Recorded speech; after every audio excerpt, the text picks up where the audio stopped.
Hello there, good day, and welcome to Prog Monster. My name is Murph, and I am the host of this show. Today, we're doing a look back at a classic rock album, and in this case, one that is a progressive rock album from the 1970s, which for me was the best era for prog rock. But although there's been a lot of really decent stuff that's come out in the last decade or so that I really like as well. But anyways, we're here to discuss this particular album today, a British rock band. I'm wearing my elephant shirt and my hunting cap, which also would go into the theme with this particular album, which is called Animals by Pink Floyd. Animals by Pink Floyd. I like this album a lot. It probably is my favorite Pink Floyd album. When I first got it, I played it a lot. I still listen to it. I've listened to it recently for this video as well. It's got basically 5 tracks on it. It was recorded and produced by Pink Floyd, the band itself, and was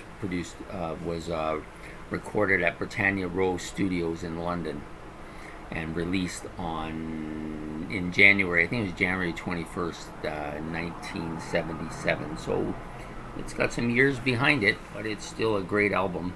Production's good on it.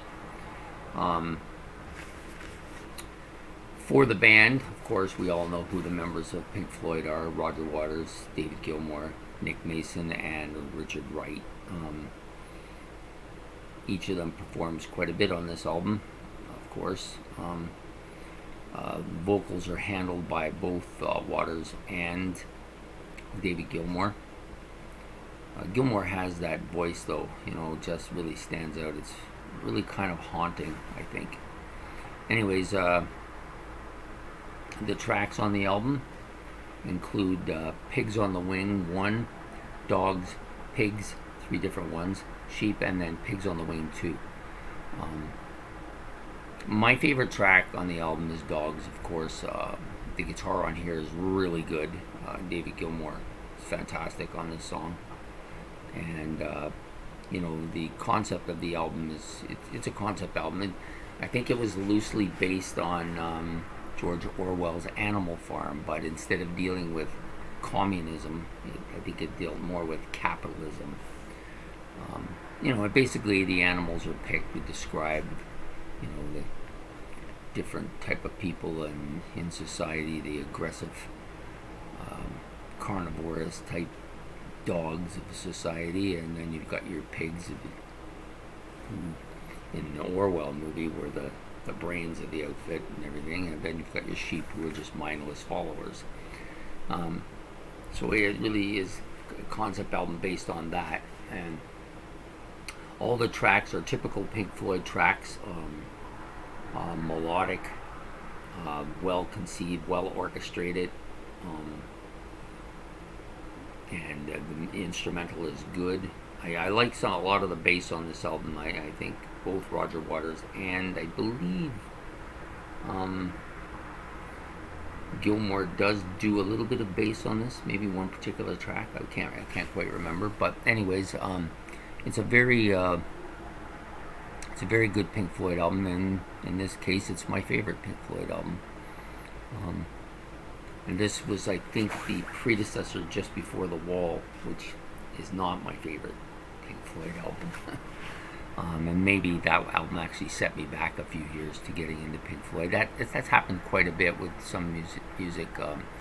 Certain groups are known for certain songs, and that song I may not have liked. An example of that is Deep Purple had that song "Smoke on the Water," which wore on me fairly quickly, and I didn't really like it. So I thought most of their stuff was kind of like that when I was younger, so I just didn't pursue it. And it set them back quite a few years from me getting into their catalog. The same with Aqualung by Jethro Tull, another set me back, and The Wall set me back on Pink Floyd. But it really doesn't matter when you discover this kind of music. It only matters that you eventually discover it and it becomes something you really enjoy. And this album I really enjoyed quite a bit. if you're looking for a more progressive rock album or something that's different, this album actually kind of reminds me of the original King Crimson album. Not that there's any much, the sounds aren't the same. There are some similarities, but they're not really the same. It's just that they both have 5 tracks and they both have a lot of melodic sounds to them and different sounds to them, which I really dig. Anyway, so Pink Floyd, Animals. If you like the video, please like it in the bottom of the screen and subscribe if you want me to do more of this kind of stuff. Again, coming up, I will be doing another look back later in the week, and of course the release of my favorite top 10 Styx songs of all time, and that'll come probably after all of the look at videos are done. So if you are interested in that, please let me know. So for today, this is Prog Monster signing off, and you have yourself a good day.